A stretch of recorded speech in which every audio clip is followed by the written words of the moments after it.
ನಮಸ್ಕಾರ. ಸದಾನ್ ಬಾಮ್ನಿ ಯೂಟ್ಯೂಬ್ ವಾಹಿನಿಗೆ ಸ್ವಾಗತ ಸುಸ್ವಾಗತ. ಇಲ್ಲಿ ಮಹಿಳೆಯರು ಅಂದರೆ ಯುವತಿಯರು ಮದುವೆ ಆಗಲಿಕ್ಕೆ ಲೇಟ್ ಮಾಡ್ತಾ ಇದ್ದಾರೆ. ಅನೇಕ ಕಾರಣಗಳನ್ನು ಅವರು ನೀಡ್ತಾ ಇದ್ದಾರೆ. ಈ ಕಾರಣಗಳನ್ನು ನೀಡೋದ್ರಿಂದ ಒಂದು ಊರಿನಲ್ಲಿ 50ರಿಂದ 60 ಹುಡುಗರು ಮದುವೆ ಆಗದೆ ಹಾಗೆ ತಿರುಗಾಡ್ತಾ ಇದ್ದಾರೆ. ದುಶ್ಚಟಗಳಿಗೆ ಬಲಿಯಾಗ್ತಾ ಇದ್ದಾರೆ. ಸರಾಯಿ ಅಂಗಡಿಗೆ ದಾಸರಾಗ್ತಾ ಇದ್ದಾರೆ. ಮನೆ ಹೆಸರನ್ನು ಕೆಡಿಸ್ತಾ ಇದ್ದಾರೆ. ಇದೆಲ್ಲವೂ ಕೇವಲ ಏನು ಯುವತಿಯರು 25 ವರ್ಷಕ್ಕೆ ಮದುವೆ ಆಗಬೇಕಾಯಿತು, ಅದನ್ನು 35 ವರ್ಷಕ್ಕೆ ದೂಡ್ತಾ ಇದ್ದಾರೆ. ಇದು ತಪ್ಪದು. ಹಿಂದಿನ ಕಾಲದಲ್ಲಿ ತವರ ಮನೆ ಹೆಸರು ಕೆಡಿಸ್ಬೇಡ ಅಂತೇಳಿ ಅಲ್ಲಿ ಕೂಡ ಹೇಳ್ತಾಯಿದ್ರು, ಕಳಿಸ್ತಾಯಿದ್ರು. ಆಕೆ ಕೂಡ ಆ ರೀತಿ ನಡ್ಕೊಳ್ತಾಯಿದ್ರು. ಈಗ ಇವರು ತವ್ರ ಮನೆಗೆ ಹೋಗಲಿಕ್ಕೆ ರೆಡಿನೇ ಇಲ್ಲಲ್ಲ, ಅಲ್ಲಿಂದ ಬಿಟ್ಟು ಗಂಡನ ಮನೆಗೆ ಬರಲಿಕ್ಕೂ ರೆಡಿ ಇಲ್ಲ. ಹೀಗಾಗಿ IT-BT ಕ್ಷೇತ್ರದಲ್ಲಿ ಏನು ಮಹಿಳೆಯರಿದ್ರೆ ಎಲ್ಲವೂ ಮುಗಿದಿದೆ, ಸ್ವಲ್ಪ ಉಳಿದಿದೆ ಅನ್ನುವಂಥ ಪರಿಸ್ಥಿತಿ ನಿರ್ಮಾಣ ಆಗಿದೆ. ಇಲ್ಲಿ ಒಂದು ವಿಡಿಯೋ ಹಾಕ್ತೇವೆ, ಅದನ್ನು ಕೂಡ ನೋಡಿ. ಯಾಕಂದರೆ ಮಹಿಳೆಯರು ಭಾಳ ಎಚ್ಚೆತ್ತುಕೊಳ್ಬೇಕು. ಮಹಿಳೆಯರು ಅಂತಂದರೆ ಯುವತಿಯರು ಎಚ್ಚೆತ್ತುಕೊಳ್ಬೇಕು. ಬೇಗನೆ ಮದುವೆ ಆಗೋದ್ರಿಂದ ಈ ಏನು ಚಕ್ರ ಇದೆ ಆ ಚಕ್ರ ತಿರ್ಸಲಿಕ್ಕೆ ಸಾಧ್ಯ ಇದೆ. ಒಮ್ಮೆ ಚಕ್ರ ನಿಂತಂದ್ರೆ ಎಷ್ಟೋ ಹಾನಿ ಆಗ್ತಿದೆ, ಸಮಾಜಕ್ಕೆ ಹಾನಿ ಇದೆ, ನಂತರ ವಾತಾವರಣ ಹಾನಿ ಆಗ್ತದೆ, ನಮ್ಮ ಭಾರತದ ಸಂಸ್ಕೃತಿಗೆ ತಡೆ ಒಡ್ಡೆದಂತಾಗ್ತದೆ. ಮತ್ತು ತಂದೆ ತಾಯಿ ಮಾತನ್ನು ನೀವು ಯಾಕೆ ಕೇಳೋಂಗಿಲ್ಲ? ಕೇಳಿದ್ರೆ ನಿಮಗೆ ಲಾಭ ಹೆಚ್ಚಿದೆ, ಕೇಳಿ ಹೋದರೆ ನಷ್ಟ ಇದೆ. ಇದನ್ನು ನೀವು ಗಮನಿಸಬೇಕಾಗ್ತದೆ. ಫೇಸ್ಬುಕ್ಕಲ್ಲಿ ಕೂಡ ಈ ವಿಡಿಯೋಗಳನ್ನು ಹಾಕ್ತೇವೆ, ಯೂಟ್ಯೂಬ್ದಲ್ಲಿ ಕೂಡ ಹಾಕ್ತಾಯಿದ್ದೇವೆ. ಕಾರಣ ಅಂತಂದರೆ ಜನರಿಗೆ ಸತ್ಯ ವಿಷಯ ಗೊತ್ತಿಲ್ಲ. ಇನ್ನು ಮಹಿಳೆಯರ ಆಂತರಿಕ ವಿಷಯ ಕೂಡ ಗೊತ್ತಿಲ್ಲ. 22 ವಯಸ್ಸಲ್ಲಿ ಮದುವೆ ಆಗಬೇಕಂತದ್ದವರು ಈಗ 40-42ಕ್ಕೆ ಹೋಗ್ಬಿಟ್ಟಿದೆ. ಆವಾಗ ಯಾರೂ ಮಾಡ್ಕೋದೇ ಇಲ್ಲ. ಅಂಥ ಒಂದು ಪರಿಸ್ಥಿತಿ ನಿಮಗೆ ಯಾರೂ ಬರಬಾರ್ದು. ಹಿರಿಯರ ಮಾತನ್ನು ಕೇಳಬೇಕು, ಪಂಚರ ಮಾತನ್ನು ಕೇಳಬೇಕು. ನಿಮ್ಮದೇ ಆದಂಥ ಒಂದು ಚೈನಿಯಲ್ಲಿ ನೀವು ಹೋಗ್ತಾಯಿದ್ರೆ ಅದು ಸಮಾಜಕ್ಕೆ ಹಾನಿ. ಮದುವೆ ಆದ ನಂತರ ಕೂಡ ನೀವು ಚೈನಿ ಮಾಡ್ಬೋದು, ಬೇರೆ ಬೇರೆ ವಸ್ತುಗಳನ್ನು ಖರೀದಿ ಮಾಡ್ಬೋದು. ನಿಮಗೆ ಬ್ಯಾಡ ಅಂತಾರೆ. ಉದ್ಯೋಗ ಮಾಡ್ಕೋತಾನೆ ಎಲ್ಲವನ್ನ ಮಾಡ್ಬೋದು.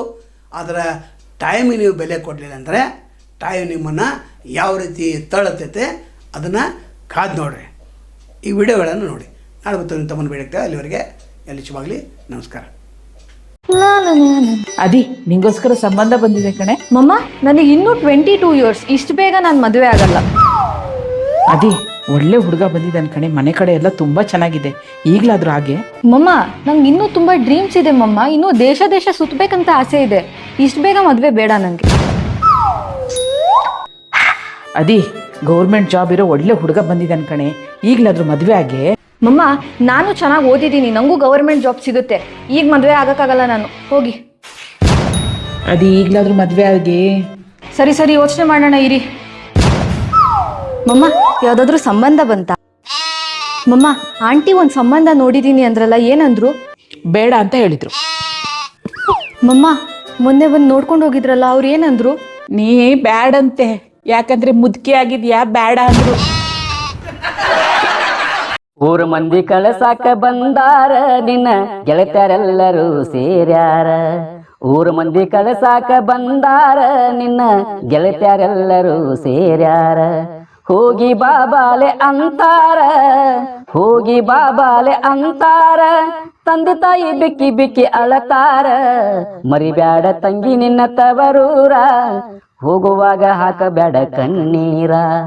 ಮರಿಬ್ಯಾಡ ತಂಗಿ ನಿನ್ನ ತವರೂರ, ಹೋಗುವಾಗ ಹಾಕಬೇಡ ಕಣ್ಣೀರ. ತಾಳಿ ನಿನಗ ಕಟ್ಟ್ಯಾರ, ನೀ ತಾಳಿಕೊಂಡು ಬಾಳಂತ ಹೇಳ್ಯಾರ. ತಾಳಿ ನಿನಗ ಕಟ್ಟ್ಯಾರ, ನೀ ತಾಳಿಕೊಂಡು ಬಾಳಂತ ಹೇಳ್ಯಾರ. ತಾಳಿಕೊಂಡು ಬಾಳಂತ ಹೇಳ್ಯಾರ, ತಾಳಿಕೊಂಡು ಬಾಳಂತ ಹೇಳ್ಯಾರ. ಗಂಡನೆ ನಿನಗ ದೇವರ, ಮರಿಬ್ಯಾಡ ತಂಗಿ ನಿನ್ನ ತವರೂರ, ಹೋಗುವಾಗ ಹಾಕಬೇಡ ಕಣ್ಣೀರ. ಮರಿಬ್ಯಾಡ ತಂಗಿ ನಿನ್ನ ತವರೂರ, ಹೋಗುವಾಗ ಹಾಕಬೇಡ ಕಣ್ಣೀರ. ನಿನಗಾಗಿ ತಂದೇನಿ ಬಂಗಾರ, ನಿನ್ನ ಮಗುವಿಗೆ ತಂದೇನಿ ಉಂಗೂರ. ನಿನಗಾಗಿ ತಂದೇನಿ ಬಂಗಾರ ನಿನ್ನ ಮಗುವಿಗೆ ತಂದೇನಿ ಉಂಗೂರ ಮಗುವಿಗೆ ತಂದೇನಿ ಉಂಗೂರ ಮಗುವಿಗೆ ತಂದೇನಿ ಉಂಗೂರ ಮರಿಬ್ಯಾಡ ತಂಗಿ ಹಾಲುಂಡ ತವರ ಮರಿಬ್ಯಾಡ ತಂಗಿ ನಿನ್ನ ತವರೂರ ಹೋಗುವಾಗ ಹಾಕಬೇಡ ಕಣ್ಣೀರ ಮರಿಬ್ಯಾಡ ತಂಗಿ ನಿನ್ನ ತವರೂರ ಹೋಗುವಾಗ ಹಾಕಬೇಡ ಕಣ್ಣೀರ ಹೋಗುವಾಗ ಹಾಕಬೇಡ ಕಣ್ಣೀರ ಹೋಗುವಾಗ ಹಾಕಬೇಡ ಕಣ್ಣೀರ